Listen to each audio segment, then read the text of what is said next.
एक बार की बात है, रमेश अपनी पत्नी राधा के साथ एक छोटे से घर में रहते हैं। रमेश जंगल से लकड़ियां काटकर बेचकर उनसे जो पैसे होते हैं उन्हीं से वह अपने गुजर बसर करते हैं। एक बार रमेश ने कहा, मैं जंगल लकड़ियां काटने जा रहा हूँ और जल्द ही वापस आ जाऊंगा। तो राधा ने कहा, जी कल से सावन सोमवार का व्रत शुरू हो रहा है और मैं इस बार सावन सोमवार का व्रत करना चाहती हूँ। लकड़ियाँ बेचकर जो पैसा मिले आप हमसे पूजा की कुछ सामग्री लेते आइएगा। रमेश ने कहा। हाँ ठीक है। और रमेश उस लकड़ी के पैसे से बाजार जाकर पूजा की कुछ सामग्री लेकर घर आते हैं और राधा से कहते हैं, ठीक है, कल सुबह मैं भी सोमवार का व्रत रखूंगा। हम दोनों मिलकर पूजा करेंगे। तो राधा ने कहा, ठीक है, मैं आपका यह बात सुनकर बहुत खुश हूँ। कल हम दोनों ही पूरे ही श्रद्धा से पूजा करेंगे और मंदिर भी जाएंगे। लेकिन अगले ही सुबह जोरों की बारिश होने लगी। तो राधा ने कहा, अब हम पूजा कैसे करेंगे, मंदिर कैसे जाएंगे? मंदिर तो यहाँ से बहुत दूर है, अब हम क्या करें? तो रमेश ने कहा, तुम चिंता मत कर, बारिश बंद होते ही हम मंदिर चले जाएंगे। लेकिन सुबह से शाम हो गई, बारिश बंद होने का नाम ही नहीं ले रहा था। तो राधा ने कहा, बारिश बंद होने का इंतजार करते करते सुबह से शाम हो गई। अब लगता नहीं यह बारिश बंद होगी और हमारी पूजा अधूरी रह जाएगी। तो रमेश ने कहा, तुम चिंता मत करो, तुम घर पे ही पार्थिव शिवलिंग बना लो और हम उन्हीं में पूजा कर लेंगे। राधा ने कहा। हाँ जी ठीक है, मैं ऐसा ही करती हूँ। तभी रमेश के दरवाजे पर एक बूढ़ा व्यक्ति और बूढ़ी औरत आती है। तो बूढ़े व्यक्ति ने कहा, बेटा, हम पड़ोस के गांव जा रहे थे लेकिन बहुत तेज बारिश हो रही जिसके कारण हम गांव नहीं जा पाएंगे और शाम भी हो चुकी है। तुम मुझे यहीं आज रहने दो, कल सुबह हम दोनों चले जाएंगे। तो रमेश ने कहा, बाबा कोई बात नहीं, आप आइए हमारे घर में, आप आराम से रहिए।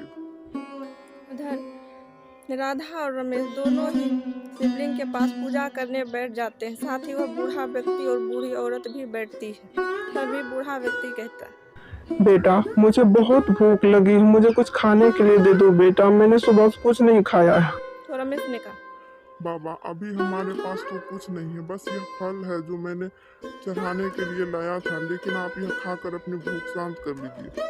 बूढ़ा व्यक्ति वह फल ले लेता है और कहता है, बेटा, तुम्हारा हृदय बहुत बड़ा है, भगवान तुम्हारा कभी भी किसी चीज की दिक्कत नहीं होने देंगे, तुम हमेशा खुश रहो बेटा। तभी बूढ़ी औरत कहती बेटा मुझे भी भूख लगी है, मुझे भी एक फल दे दो, मैं उसी से खाकर अपना पेट भर लूंगी।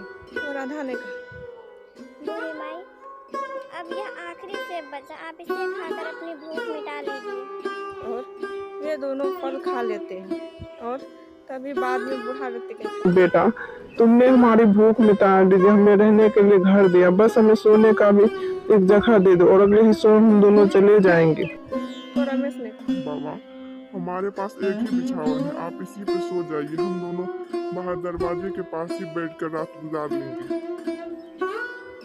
वे दोनों सो जाते हैं। तभी राधा दरवाजे के पास आकर जोर जोर से रोने लगती है और कहती है, आज हमारा सोमवार का व्रत था, वो व्रत भी अधूरा रह गया, हम पूजा तक नहीं कर पाए। इससे ज्यादा दुख की बात और क्या होगी। तो रमेश ने कहा, भगवान तुम चिंता मत करो, जो होता है अच्छे के लिए ही होता है, हो सकता है इसमें भी कुछ अच्छी बात हो, और वैसे भी उस फल से किसी का पेट भरा, यह कोई बुरी बात नहीं है, जो होगा अच्छा ही होगा। और हम अगले सोमवार फिर से पूजा करेंगे और इस बार पूरी ही निष्ठा भाव के साथ पूजा करके मंदिर भी जाएंगे, तुम चिंता मत करो।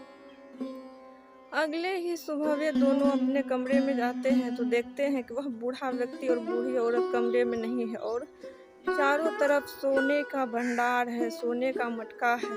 वह देखकर राधा की आंखें फटी की फटी रह जाती है। वह आश्चर्य से चारों तरफ देखने लगती है और कहती है, इतना सारा सोना कहाँ से आया और बूढ़ा व्यक्ति और बूढ़ी औरत कहाँ चले गई है?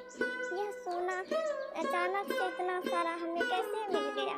जरूर वह दोनों कोई भगवान का स्वरूप था और हमने उन्हें पहचाना भी नहीं। हे भगवान, यह सब आपकी ही कृपा का फल है, जो हमें बिना मांगे इतना सब कुछ दे दिया। जो जो कोई आपकी सच्चे दिल से पूजा करते हैं, आप उसकी इच्छा जरूर पूरी करते हैं। आपका बहुत बहुत धन्यवाद। तो रमेश ने कहा, देखा भाग्यवान, जो कोई सच्चे मन से पूजा करते हैं या उन्हें याद करते हैं, उनकी मनोकामना जरूर पूरी होती है। और हम किसी की मदद करें, मदद करने से कभी किसी का बुरा नहीं होता है। और ये मदद से भगवान खुद ही देखते हैं, जिसके कारण हमें आज इतना सारा धन मिला। यह सब शिव जी की कृपा है। शिव जी की कृपा जिस पर भी होती है, उनका कभी बुरा नहीं होता है। तब से वे दोनों खुशी खुशी रहने लगे और उन्हें तब से कभी कोई भी धन की कमी नहीं हुई और वे हमेशा ही तब गरीबों की मदद किया करते थे।